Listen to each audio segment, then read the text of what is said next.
स्वागत है रितेश लखी अनप्लग्ड यूट्यूब चैनल ਦੇ ਵਿੱਚ। ਅੱਜ ਦੇ ਇਸ ਵੀਡੀਓ ਵਿੱਚ ਮੈਂ ਗੱਲ ਕਰਾਂਗਾ ਪੰਜਾਬ ਦੇ ਵਿੱਚ ਦਲਿਤ ਭਾਈਚਾਰੇ, ਉਸ ਦਲਿਤ ਭਾਈਚਾਰੇ ਦੇ ਉੱਤੇ ਜਿਹੜੇ ਡੋਰੇ, ਰਾਜਸੀ ਡੋਰੇ ਸਿਆਸੀ ਪਾਰਟੀਆਂ ਪਾਣਾ ਸ਼ੁਰੂ ਕਰ ਚੁੱਕੀਆਂ ਨੇ। ਹਰ 5 ਸਾਲ ਬਾਅਦ ਜਦੋਂ ਵੀ ਵਿਧਾਨ ਸਭਾ ਜਾਂ ਲੋਕ ਸਭਾ ਦੀ ਚੋਣ ਆਉਂਦੀ ਹੈ ਤਾਂ ਅਸੀਂ ਵੇਖਦੇ ਹਾਂ ਵੀ ਦਲਿਤ ਵੋਟ ਬੈਂਕ ਦੀ ਪੋਲਿਟਿਕਸ ਕੁਝ ਤੇਜ਼ ਹੋ ਜਾਂਦੀ ਹੈ। ਸਿਆਸੀ ਪਾਰਟੀਆਂ ਨੂੰ ਇਸ ਵੋਟ ਬੈਂਕ ਦੇ ਵਿੱਚ ਆਪਣੀ ਰਾਜਸੀ ਕਿਸਮਤਾਂ ਦੇ ਤਾਲੇ ਦੀ ਚਾਬੀ ਦਿਸਣੀ ਸ਼ੁਰੂ ਹੋ ਜਾਂਦੀ ਹੈ।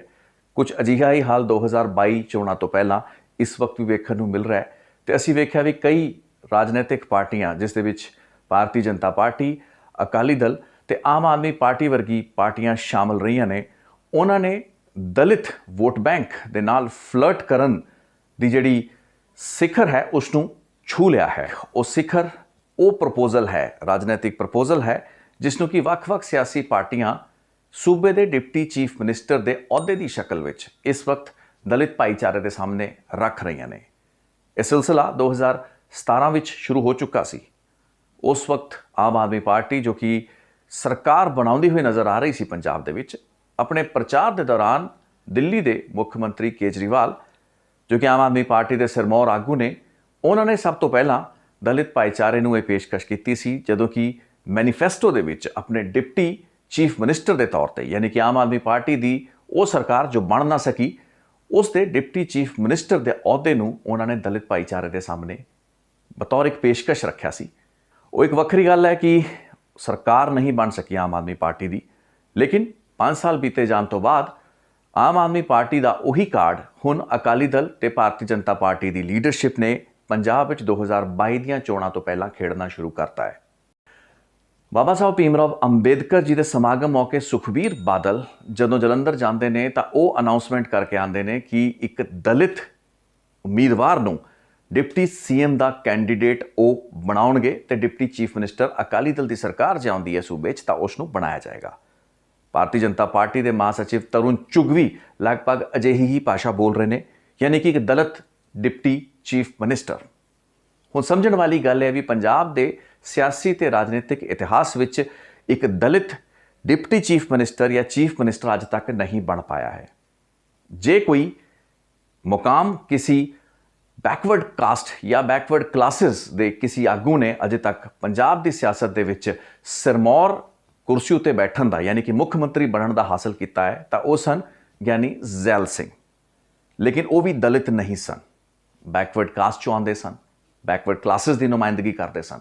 ਤੇ ਉਹ ਵਕਤ ਸੀ ਜਦੋਂ ਕਿ ਕਾਂਗਰਸ ਦਲਿਤ ਅਤੇ ਬੈਕਵਰਡ ਕਲਾਸਿਸ ਦੇ ਜ਼ੋਰ ਉੱਤੇ ਸੂਬੇ ਦੀ ਸਿਆਸਤ ਵਿੱਚ ਰਾਜ ਕਰਿਆ ਕਰਦੀ ਸੀ।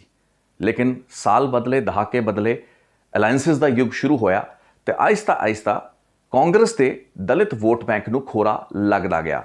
ਕਾਂਗਰਸ ਦੇ ਦਲਿਤ ਵੋਟ ਬੈਂਕ ਨੂੰ ਖੋਰਾ ਲੱਗਦਾ ਗਿਆ, ਲੇਕਿਨ ਇਸ ਦਾ ਫਾਇਦਾ ਵੀ ਕੋਈ ਉਠਾ ਨਹੀਂ ਸਕਿਆ।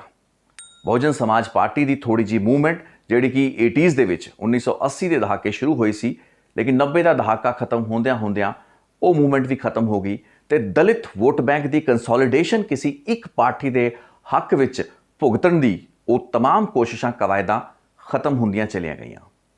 ਸ਼੍ਰੋਮਣੀ ਅਕਾਲੀ ਦਲ, ਸੁਖਬੀਰ ਬਾਦਲ ਜਾਂ ਪ੍ਰਕਾਸ਼ ਸਿੰਘ ਬਾਦਲ ਅੱਜ ਦਲਿਤ ਵੋਟ ਬੈਂਕ ਤੇ ਡੋਰੇ ਪਾਉਣ ਦੀਆਂ ਕੋਸ਼ਿਸ਼ਾਂ ਕਰ ਰਹੇ ਨੇ, ਲੇਕਿਨ ਅੱਜ ਤੋਂ ਲਗਭਗ 25 ਸਾਲ ਪਹਿਲਾਂ ਜਦੋਂ 1996-97 ਵਿੱਚ ਉਹਨਾਂ ਨੇ ਭਾਰਤੀ ਜਨਤਾ ਪਾਰਟੀ ਦੇ ਨਾਲ ਗੱਠਜੋੜ ਕੀਤਾ ਸੀ, ਉਸ ਵਕਤ ਤੋਂ ਹੀ ਅਕਾਲੀ ਦਲ ਦਲਿਤ ਵੋਟ ਬੈਂਕ ਜਾਂ ਬਹੁਜਨ ਸਮਾਜ ਪਾਰਟੀ ਤੋਂ ਦੂਰ ਹੁੰਦਾ ਗਿਆ। ਅਕਾਲੀ ਭਾਜਪਾ ਗੱਠਜੋੜ ਤੋਂ ਕੁਝ ਸਾਲ ਪਹਿਲਾਂ ਵੀ ਅਕਾਲੀ ਦਲ ਨੇ ਦਲਿਤ ਵੋਟ ਬੈਂਕ ਨੂੰ ਆਪਣੇ ਕਾਬੂ 'ਚ ਕਰਨ ਦੇ ਚੱਕਰ ਵਿੱਚ ਬਹੁਜਨ ਸਮਾਜ ਪਾਰਟੀ ਦੇ ਨਾਲ ਆਪਣੀ ਨੇੜਤਾ ਵਧਾਈ, ਸਾਂਝ ਵਧਾਈ ਤੇ ਪੀਂਘਾਂ ਪਾਈਆਂ, ਲੇਕਿਨ ਇਹ ਫਲਰਟੇਸ਼ਨ ਜ਼ਿਆਦਾ ਸਮਾਂ ਨਹੀਂ ਚੱਲ ਸਕੀ, ਕਿਉਂਕਿ ਭਾਰਤੀ ਜਨਤਾ ਪਾਰਟੀ ਨਾਲ ਗੱਠਜੋੜ ਅਕਾਲੀ ਦਲ ਲਈ ਜ਼ਿਆਦਾ ਕਾਰਗਰ ਤੇ ਫਾਇਦੇ ਦਾ ਸੌਦਾ ਸਾਬਤ ਹੋਇਆ। ਉਸ ਤੋਂ ਬਾਅਦ 2012 ਵਿੱਚ ਜਦੋਂ ਕਿ ਅਕਾਲੀ ਦਲ ਦੀ ਸਰਕਾਰ ਰਿਪੀਟ ਕਰਦੀ ਹੈ, ਸੁਖਬੀਰ ਬਾਦਲ ਨੇ ਦਲਿਤ ਵੋਟ ਬੈਂਕ ਨੂੰ ਮੈਨੀਪੂਲੇਟ ਕਰਨ ਦੇ ਵਿੱਚ ਇੱਕ ਬਹੁਤ ਵੱਡੀ ਕਾਮਯਾਬੀ ਹਾਸਲ ਕੀਤੀ। ਬਹੁਜਨ ਸਮਾਜ ਪਾਰਟੀ ਦੇ ਨਾਲ ਇੱਕ ਟੈਕਟੀਕਲ ਅੰਡਰਸਟੈਂਡਿੰਗ ਇਸ ਨੂੰ ਸਮਝਿਆ ਜਾਂਦਾ ਰਿਹਾ ਹੈ। ਹਾਲਾਂਕਿ ਅਕਾਲੀ ਦਲ ਇਸ ਨੂੰ ਕਦੇ ਵੀ ਨਹੀਂ ਮੰਨਦਾ ਹੈ। ਬਹੁਜਨ ਸਮਾਜ ਪਾਰਟੀ ਤੋਂ ਉਹ ਵੱਖ ਹੋ ਕੇ ਚੋਣਾਂ ਬੀਜੇਪੀ ਦੇ ਨਾਲ ਲੜਨ ਦੀ ਗੱਲ ਕਰਦਾ ਰਿਹਾ ਹੈ, ਲੇਕਿਨ ਇਹ ਤੱਥ ਨੇ ਕਿ ਲਗਭਗ ਐਸੀਆਂ 16 ਸੀਟਾਂ ਸਨ ਜਿਨ੍ਹਾਂ ਉੱਤੇ ਕਿ 2012 ਦੇ ਵਿੱਚ ਸ਼੍ਰੋਮਣੀ ਅਕਾਲੀ ਦਲ ਨੂੰ ਬਹੁਜਨ ਸਮਾਜ ਪਾਰਟੀ ਦੇ ਉਮੀਦਵਾਰਾਂ ਦਾ ਫਾਇਦਾ ਹੋਇਆ। ਬਹੁਜਨ ਸਮਾਜ ਪਾਰਟੀ ਇੱਕ ਵੀ ਸੀਟ ਪੰਜਾਬ ਦੇ ਸਿਆਸੀ ਮਾਨਚਿੱਤਰ ਤੇ ਜਾਂ ਚੋਣਾਂ ਦੇ ਵਿੱਚ 1997 ਤੋਂ ਬਾਅਦ ਜਿੱਤ ਨਹੀਂ ਸਕੀ ਹੈ। ਯਾਨੀ ਕਿ ਵਿਧਾਨ ਸਭਾ ਦੇ ਵਿੱਚ ਬਹੁਜਨ ਸਮਾਜ ਪਾਰਟੀ ਦਾ ਇੱਕ ਵੀ ਕੈਂਡੀਡੇਟ 2002, 2007 ਤੇ 2012 ਸਣੇ 2017 ਦੀਆਂ ਚੋਣਾਂ ਵਿੱਚ ਨਹੀਂ ਆ ਸਕਿਆ ਹੈ। ਲੇਕਿਨ ਇਸ ਨੂੰ ਇੱਕ ਇਤਫਾਕ ਨਾ ਸਮਝਿਆ ਜਾਵੇ ਕਿ ਬਹੁਜਨ ਸਮਾਜ ਪਾਰਟੀ ਦੇ ਕੈਂਡੀਡੇਟ ਤੇ ਉਮੀਦਵਾਰ ਉਹਨਾਂ ਚੋਣਾਂ ਦੇ ਵਿੱਚ ਜਿਨ੍ਹਾਂ ਦੇ ਵਿੱਚ ਜਿੱਤ ਤੇ ਹਾਰ ਦਾ ਅੰਤਰ ਮਹਿਜ਼ ਕੁਝ ਸੈਂਕੜਾ ਵੋਟ ਸਨ, ਉਸ ਦੇ ਵਿੱਚ ਕਈ ਹਜ਼ਾਰਾਂ ਵੋਟ ਲੈ ਕੇ ਕਾਂਗਰਸ ਦੀ ਬਣੀ ਬਣਾਈ ਖੇਡ ਨੂੰ 2012 ਵਿੱਚ ਵਿਗਾੜ ਗਏ। ਸੋ ਇਸੀ ਪੋਲੀਟੀਕਲ ਇੰਜੀਨੀਅਰਿੰਗ ਨੂੰ ਭਾਵੇਂ ਅਕਾਲੀ ਦਲ ਨੇ ਰਿਪੀਟ ਕਰਨ ਦੀ ਕੋਸ਼ਿਸ਼ ਕੀਤੀ, ਲੇਕਿਨ 2017 ਵਿੱਚ ਉਸ ਦੀ ਖੇਡ ਦੁਆਬੇ ਦੀਆਂ ਇਹਨਾਂ ਸੀਟਾਂ ਤੇ ਵਿਗਾੜ ਦਿੱਤੀ ਆਮ ਆਦਮੀ ਪਾਰਟੀ ਨੇ।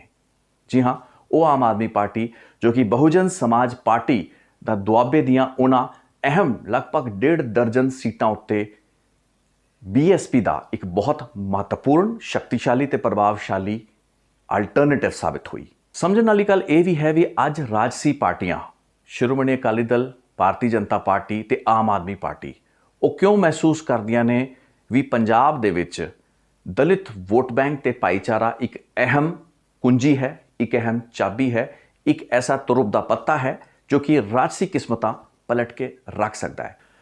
ਪੰਜਾਬ ਦੇ ਰਾਜਸੀ ਇਤਿਹਾਸ ਵਿੱਚ ਐਸੇ ਬਹੁਤ ਸੇ ਮੌਕੇ ਆਏ ਨੇ ਜਦੋਂ ਕਿ ਦਲਿਤ ਵੋਟ ਬੈਂਕ ਤਿੱਤਰ ਬਿੱਤਰ ਨਜ਼ਰ ਆਇਆ ਹੈ। ਕਦੇ ਵੀ ਕੰਸੋਲੀਡੇਸ਼ਨ ਦੇ ਮੋਡ ਵਿੱਚ ਦਲਿਤ ਵੋਟ ਬੈਂਕ ਨੇ ਇੱਕ ਪਾਰਟੀ ਦੇ ਹੱਕ ਵਿੱਚ ਨਹੀਂ ਭੁਗਤਿਆ ਜਾਂ ਕਿਸੇ ਦੇ ਅਗੇਂਸਟ ਨਹੀਂ ਭੁਗਤਿਆ, ਲੇਕਿਨ ਬਹੁਤ ਸੀ ਰਾਜਸੀ ਪਾਰਟੀਆਂ ਦਾ ਖੇਡ ਸਮੇਂ-ਸਮੇਂ ਤੇ ਇਸ ਵੋਟ ਬੈਂਕ ਨੇ ਵਿਗਾੜਿਆ ਜ਼ਰੂਰ ਹੈ। ਇਹ ਇੱਕ ਕੰਸੋਲੀਡੇਟਿਡ ਵੋਟ ਬੈਂਕ ਨਹੀਂ ਹੈ।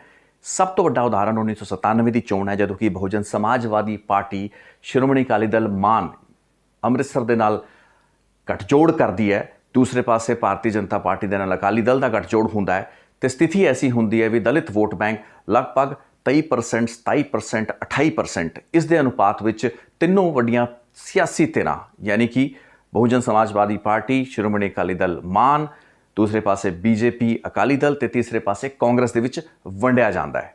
ਇਸ ਦਾ ਮਤਲਬ ਸਿੱਧਾ ਤੇ ਸਿੱਧਾ ਹੀ ਰਹਿੰਦਾ ਹੈ ਵੀ ਦਲਿਤ ਵੋਟ ਬੈਂਕ ਨੂੰ ਉਹ ਇੱਕ ਸ਼ਕਤੀ, ਉਹ ਇੱਕ ਆਵਾਜ਼, ਉਹ ਇੱਕ ਗਠਬੰਧਨ, ਉਹ ਇੱਕ ਜਥੇਬੰਦੀ ਅੱਜ ਤੱਕ ਪੰਜਾਬ ਵਿੱਚ ਨਹੀਂ ਮਿਲ ਪਾਈ ਹੈ ਜਿਸ ਦੀ ਆਸ ਕਿਸੇ ਟਾਈਮ ਬਹੁਜਨ ਸਮਾਜਵਾਦੀ ਪਾਰਟੀ ਤੋਂ ਉੱਠੀ ਤਾਂ ਸੀ, ਉੱਭਰੀ ਤਾਂ ਸੀ, ਲੇਕਿਨ ਲਗਭਗ ਇੱਕ ਦਹਾਕੇ ਤੋਂ ਵੀ ਘੱਟ ਵਕਫੇ ਦੇ ਵਿੱਚ ਉਹ ਆਸ ਦੁੱਧ ਦੇ ਉਬਾਲ ਵਾਂਗ ਉੱਤੇ ਜਾ ਕੇ ਉਫਾਨ ਲੈ ਕੇ ਥੱਲੇ ਬੈਠ ਗਈ।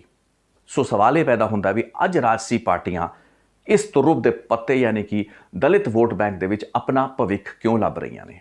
ਉਹਦਾ ਸਿੱਧਾ ਕਾਰਨ ਇਹ ਹੈ ਕਿ ਇਸ ਵਾਰ ਦਾ ਚੋਣ ਯਾਨੀ ਕਿ 2022 ਦਾ ਚੋਣ ਜਿਹੜਾ ਹੈ ਉਹ ਬਹੁਤ ਹੀ ਦਿਲਚਸਪ ਹੋਣ ਵਾਲਾ ਹੈ। ਇਹਨਾਂ 2022 ਦੇ ਵੋਟਾਂ ਵਿੱਚ ਐਸੇ ਬਹੁਤ ਸੇ ਵੇਰੀਏਬਲ ਨੇ, ਜਾਤੀਗਤ ਐਸੇ ਬਹੁਤ ਸੇ ਸਮੀਕਰਨ ਉੱਭਰ ਕੇ ਆ ਸਕਦੇ ਨੇ ਜੋ ਕਿ ਰਾਜਸੀ ਪਾਰਟੀਆਂ ਦੇ ਬਣੇ ਬਣਾਏ ਖੇਡਾਂ ਨੂੰ ਵਿਗਾੜ ਸਕਦਾ ਹੈ।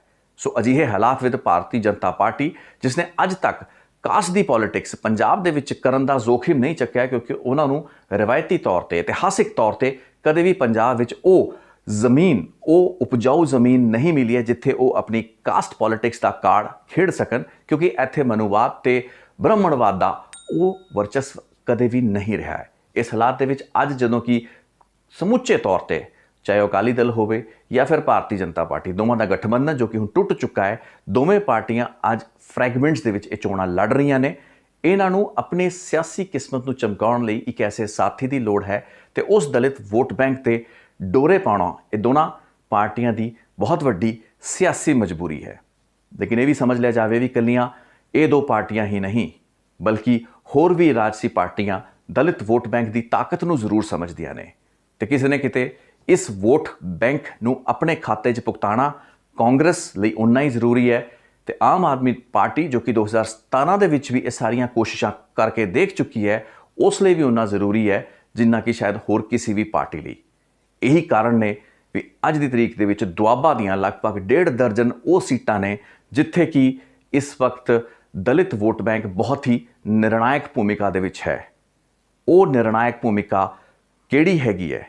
ਉਹ ਨਿਰਣਾਇਕ ਭੂਮਿਕਾ ਗੇਮ ਚੇਂਜਰ ਦੀ ਹੈਗੀ ਹੈ, ਕਿੰਗ ਮੇਕਰ ਦੀ ਹੈਗੀ ਹੈ। ਤਾਂ ਕੀ ਦਲਿਤ ਵੋਟ ਬੈਂਕ ਕੰਸੋਲੀਡੇਟ ਹੋ ਪਾਏਗਾ? ਇਤਿਹਾਸ ਦੇ ਵਿੱਚ ਐਸਾ ਨਹੀਂ ਹੋਇਆ ਹੈ। ਇਤਿਹਾਸ ਇਸ ਚੀਜ਼ ਦਾ ਗਵਾਹ ਹੈ। ਹਿਸਟਰੀ ਸਾਨੂੰ ਦੱਸਦੀ ਹੈ ਵੀ ਦਲਿਤ ਵੋਟ ਬੈਂਕ ਕਦੇ ਵੀ ਕਿਸੇ ਪਾਰਟੀ ਵਿਸ਼ੇਸ਼ ਦਾ ਬਣ ਕੇ ਨਹੀਂ ਰਹਿ ਪਾਇਆ ਹੈ। ਸੋ ਕੀ 2022 ਦਾ ਚੋਣ ਅਲੱਗ ਹੋਏਗਾ? ਸਿਆਸੀ ਪਾਰਟੀਆਂ ਦੇ ਪਾਏ ਜਾ ਰਹੇ ਡੋਰੇ ਕੀ ਦਲਿਤ ਭਾਈਚਾਰੇ ਨੂੰ ਆਪਣੇ ਨਾਲ ਜੋੜਨ ਵਿੱਚ ਕਾਮਯਾਬ ਹੋਣਗੇ, ਇਹ ਵੇਖਣ ਵਾਲੀ ਗੱਲ ਹੋਏਗੀ। ਇਹ ਵੀ ਸਮਝਣਾ ਇਸ ਵਕਤ ਬਹੁਤ ਜ਼ਿਆਦਾ ਜ਼ਰੂਰੀ ਹੈ ਵੀ ਦਲਿਤ ਵੋਟ ਬੈਂਕ ਆਖਿਰ ਹੈ ਕੀ ਕੰਪੋਜੀਸ਼ਨ ਇਸ ਵੋਟ ਬੈਂਕ ਦੀ ਤੇ ਕਿਸ ਦੇ ਖਾਤੇ ਭੁਗਤਦਾ ਰਿਹਾ ਹੈ, ਕਿਹੜੀਆਂ ਸੀਟਾਂ ਤੇ ਦਲਿਤ ਵੋਟ ਬੈਂਕ ਹਾਵੀ ਹੁੰਦਾ ਰਿਹਾ ਜਾਂ ਦਲਿਤ ਵੋਟਸ ਮੈਟਰ ਕਰਦੇ ਰਹੇ ਨੇ। ਇਹ ਸਾਰੀਆਂ ਚੀਜ਼ਾਂ ਘੋਖਣ ਦੀਆਂ ਨੇ। ਇੱਕ ਅਲੱਗ ਵੀਡੀਓ ਦੇ ਵਿੱਚ ਉਹ ਸਾਰੀ ਜਾਣਕਾਰੀ ਪੰਜਾਬ ਦੇ ਖਾਸ ਕਰਕੇ ਦੁਆਬੇ ਦੀਆਂ ਉਹਨਾਂ ਸੀਟਾਂ ਦੇ ਪਰਸਪੈਕਟਿਵ ਵਿੱਚ ਲੈ ਕੇ ਹਾਜ਼ਰ ਹੋਵਾਂਗੇ ਜੋ ਕਿ ਕਾਫੀ ਮਹੱਤਵਪੂਰਨ ਨੇ ਤੇ ਜਿੱਥੇ ਸਭ ਦੀਆਂ ਨਿਗਾਹਾਂ ਟਿਕੀਆਂ ਹੋਈਆਂ ਨੇ। ਇਸ ਦੇ ਨਾਲ ਹੀ ਇਹ ਵੀ ਜਾਣਕਾਰੀ ਬਹੁਤ ਮਹੱਤਵਪੂਰਨ ਹੋਏਗੀ ਕਿ ਕੀ ਦਲਿਤ ਵੋਟ ਬੈਂਕ ਜਾਂ ਦਲਿਤ ਭਾਈਚਾਰੇ ਤੋਂ ਇਲਾਵਾ ਕੋਈ ਹੋਰ ਐਸਾ ਭਾਈਚਾਰਾ ਵੀ ਹੈ ਜੋ ਕਿ ਜਨਰਲ ਕੈਟੇਗਰੀ, ਆਮ ਕੈਟੇਗਰੀ ਤੋਂ ਵੱਧ ਹੈ ਗਿਣਤੀ ਵਿੱਚ, ਲੇਕਿਨ ਉਸ ਦੀ ਗੱਲ ਅੱਜ ਉਸ ਤਕਾਜ਼ੇ ਤੇ ਜਾਂ ਉਸ ਪੈਮਾਨੇ ਤੇ ਨਹੀਂ ਹੋ ਪਾ ਰਹੀ ਹੈ ਜਿਸ ਪੈਮਾਨੇ ਤੇ ਦਲਿਤ ਭਾਈਚਾਰੇ ਦੀ ਗੱਲ ਕੀਤੀ ਜਾਂਦੀ ਹੈ। ਸੋ ਇਹ ਦੋਵੇਂ ਚੀਜ਼ਾਂ, ਇਹ ਦੋਵੇਂ ਐਸਪੈਕਟਸ ਆਪਣੇ ਅਗਲੇ ਵੀਡੀਓਜ਼ ਦੇ ਵਿੱਚ ਮੈਂ ਤੁਹਾਡੇ ਸਾਹਮਣੇ ਲੈ ਕੇ ਹਾਜ਼ਰ ਹੋਵਾਂਗਾ। ਤਦ ਤੱਕ ਲਈ ਰਿਤੇਸ਼ ਲਗੀ ਅਨਪਲੱਗਡ ਦੇ ਨਾਲ ਜੁੜੋ, ਸਬਸਕ੍ਰਾਈਬ ਕਰੋ, ਸ਼ੇਅਰ ਕਰੋ। ਬਹੁਤ ਬਹੁਤ ਧੰਨਵਾਦ।